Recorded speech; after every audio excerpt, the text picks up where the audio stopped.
Let's take a trip in a time machine, back to the early aughts. The year is 2002 to be exact. The year of the Winter Olympics 19. Kelly Clarkson winning the very first season of American Idol. The future of cell phones changed forever with Sanyo releasing the first ever cell phone with a built-in camera. And the iPod second generation hitting the shelves with 20 gigabytes of memory. Justin and Britney broke up and the Eminem Show was the best-selling album of the year. I turned 6 years old and got a blue Schwinn bike for my birthday. Hair was spiky, yoga pants with juicy on the booty were the coolest clothes around, and Batman was people's sexiest man alive. It was also an incredible year for cinema. Harry Potter, Lord of the Rings, Star Wars, and Men in Black all released sequel movies. Some excellent, others. I don't like sand. It's coarse and rough and irritating, and it gets everywhere. And the superhero movie landscape was changed forever with the release of Sam Raimi's Spider-Man. It's hard to decide where to start when talking about Spider-Man. Before I was a diehard DC fan or even knew anything about superheroes, I was taken to the local theater to see Spider-Man, and from then on, I was obsessed. I had the toys, the DVDs, the video games. If it had a web on it, I wanted it. And as the years went on, Spider-Man was the one Marvel property I actually kept up to date with. And that is all thanks to this movie. But it's been over 10 years since I went back to Spider-Man. So is it really as incredible as my child brain remembers? Are you ready to talk about Spider-Man?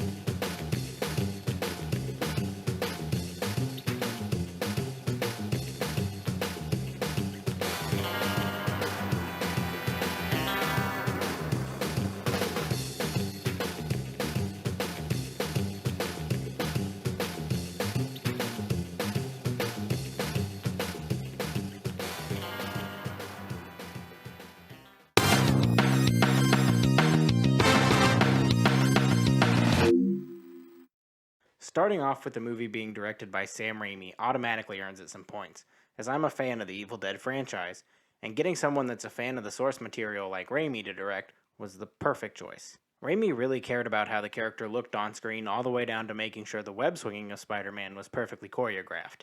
Alongside Raimi, the cast was excellently selected for the time. Now we've seen two other iterations of live-action Spider-Man and what the massive Disney money can do for the hero. But at the time, a big-budget Spider-Man movie had never been done.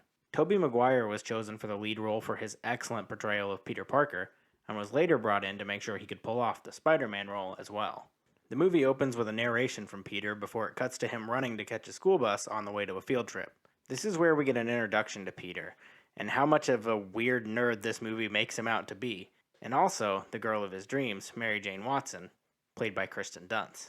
When they get to the Science Museum for the field trip, we're also introduced to this film's other two leads, Norman Osborn, played by Willem Dafoe, and his son Harry Osborn, played by James Franco, along with the teacher supervising the field trip that looks younger than all the 35-year-olds pretending to be high school students around him.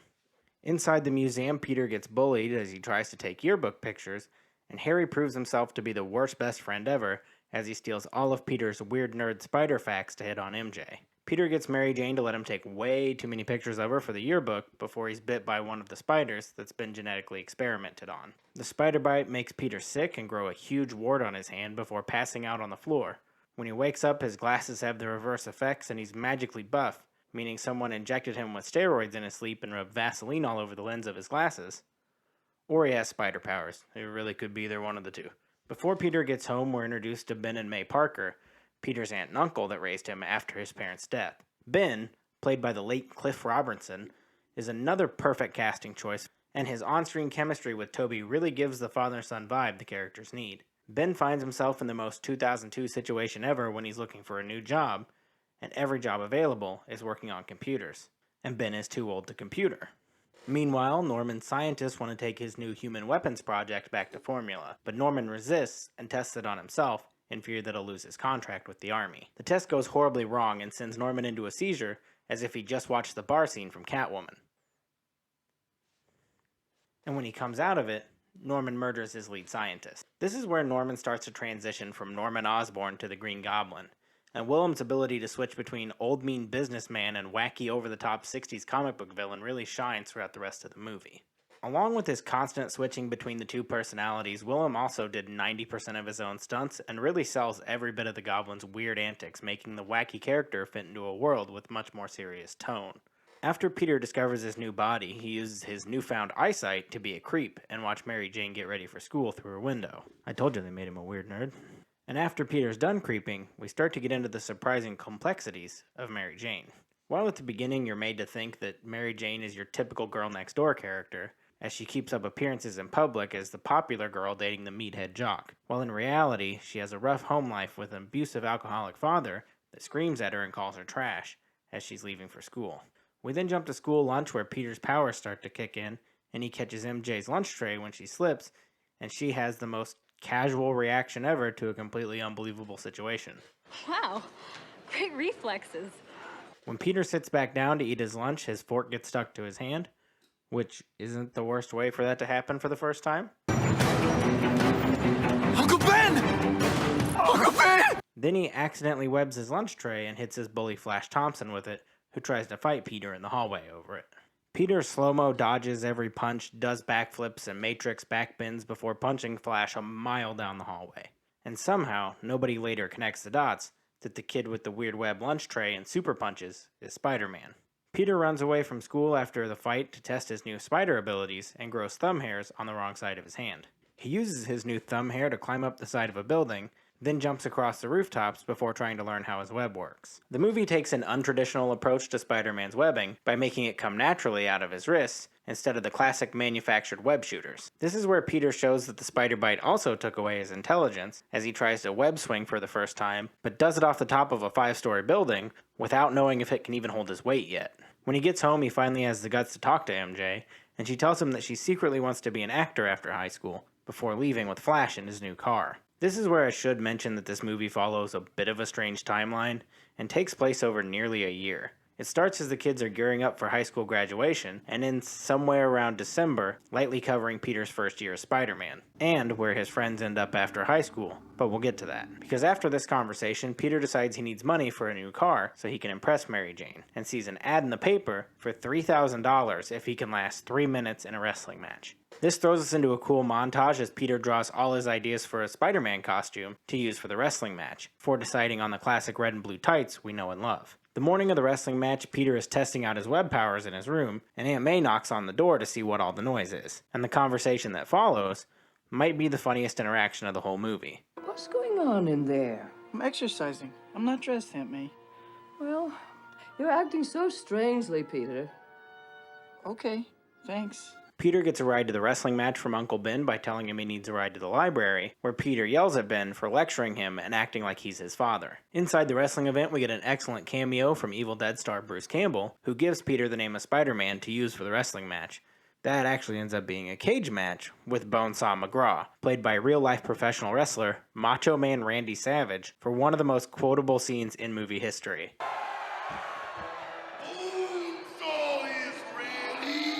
Hey, Freak Show, you're going nowhere. I got you for 3 minutes. 3 minutes of playtime.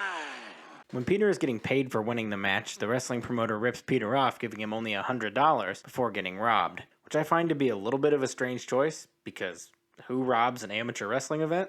But Peter decides not to stop the robber because he's angry about getting ripped off, and on the way home, finds his Uncle Ben has been shot and killed in a carjacking after dropping him off. This sends Peter into a rage as he sets off to find the killer, and we get our first look at Spider-Man in action. Most of what we see of Spider-Man in the following scene is all done in CGI, as is most of Spider-Man's web swinging throughout the film. Ending with a Batman-esque scene of Peter facing off with the carjacker, revealed to be the same man that robbed the wrestling event that Peter let escape, who he then scares into accidentally tripping out the window and falling to his death. After Spider's first murder, he escapes the warehouse before the cops can get to him, and goes home to tell his Aunt May what happened to Ben. We then get one of those time jumps mentioned earlier to Peter's graduation, and a heavy tear-jerking scene that has Peter crying with his aunt over Ben not being at his graduation, knowing that he could have prevented the whole thing from happening. Inspired by his conversation with Ben before his death, Peter makes the decision to use his powers for good, and finally takes on the role of Spider-Man, fighting crime. which is mostly glossed over in a montage that sends us into another time jump. Peter and Harry have now moved into an apartment together, and Mary Jane has started waiting tables at a diner while trying to get auditions for acting roles. Peter catches Mary Jane leaving the diner one day and finally builds up the courage to ask her out, but she tells him she can't because she's been secretly dating Harry, and he's been keeping it from Peter. Once again, worst best friend ever. After that, Peter finds out the Daily Bugle is offering money to anyone that can get them pictures of Spider-Man, bringing us to the greatest casting decision of all time. J.K. Simmons is the best and only person that could ever play J. Jonah Jameson. Not only does he look the part, but his voice and mannerisms are spot on to what anyone reading the character would picture, and much like Hugh Jackman with Wolverine, has become nearly irreplaceable in the role. Peter starts working for the Daily Bugle as a photographer, where he uses the convenience of being Spider-Man to take pictures of himself for money. Peter is sent out by the Bugle to take pictures of this movie's knockoff version of the Macy's Day Parade not during Thanksgiving, where the Green Goblin does his first public attack. The Goblin bombs a balcony full of Oscorp board members who are trying to sell the company out from under Norman, killing all of them, but Mary Jane and Harry are on the same balcony, where Mary Jane gets caught in the wreckage of the explosion and is about to fall to her death. Peter does some public display of Spider-Man that somehow nobody notices as he runs down the street taking his clothes off to reveal the spider suit with thousands of people around for an incredibly comical fight with the Green Goblin.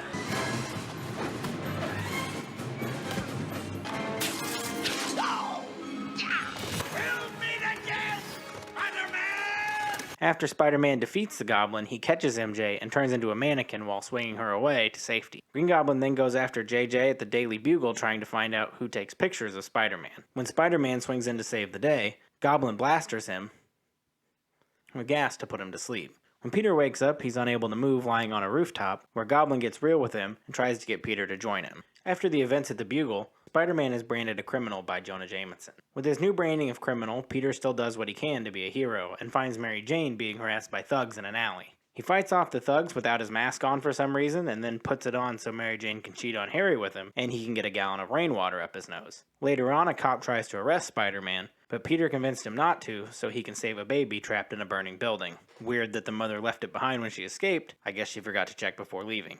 Always remember: phone, wallet, keys, baby.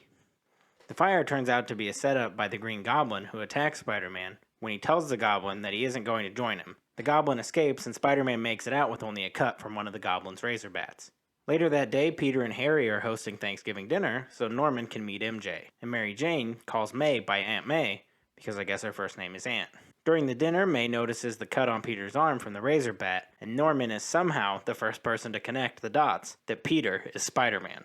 Norman immediately leaves the dinner and tells Harry that MJ only wants him for his money, leading to their breakup. With this new knowledge that Peter is Spider-Man, the Goblin decides the best way to take down Spider-Man is by going after his loved ones, and attacks May, putting her in the hospital. While May is recovering in the hospital, Mary Jane comes to visit her and starts to fall in love with Peter.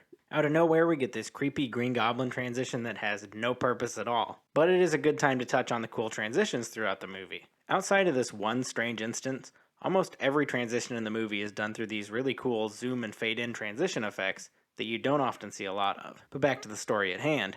Harry catches Peter and MJ talking at the hospital and tells Norman. So the Goblin once again goes after another one of Peter's loved ones and kidnaps Mary Jane. He then makes Peter decide between saving MJ and a cable car full of Boy Scouts, ending with a fight between Spider-Man and the Goblin in an abandoned building. After release, Spider-Man was a huge success and led to Raimi making 2 sequels rounding out his trilogy before the series was canceled during the development of Spider-Man 4 to make way for Sony's new reboot of the character with The Amazing Spider-Man, starring Andrew Garfield. It's amazing to see how good Sony did with their first crack at the big-budget superhero movie that flooded the modern release schedule. And this rewatch of the movie actually changed my opinion on the MCU a little bit. Those movies are all great and the Disney formula really works, but it's nice to watch a movie that isn't tied to 40 others and is only telling one story, and isn't just a bridge to get to something bigger. I didn't really know where to put this in, but I wanted to talk about it. Spider-Man released in 2002, meaning it was in development and being advertised the year prior. The original announcement trailer features Spider-Man webbing a helicopter that 2 thugs are escaping in between the 2 towers of the World Trade Center. Of course, after the attacks on the tower during the events of 9/11, the trailer was taken out of syndication,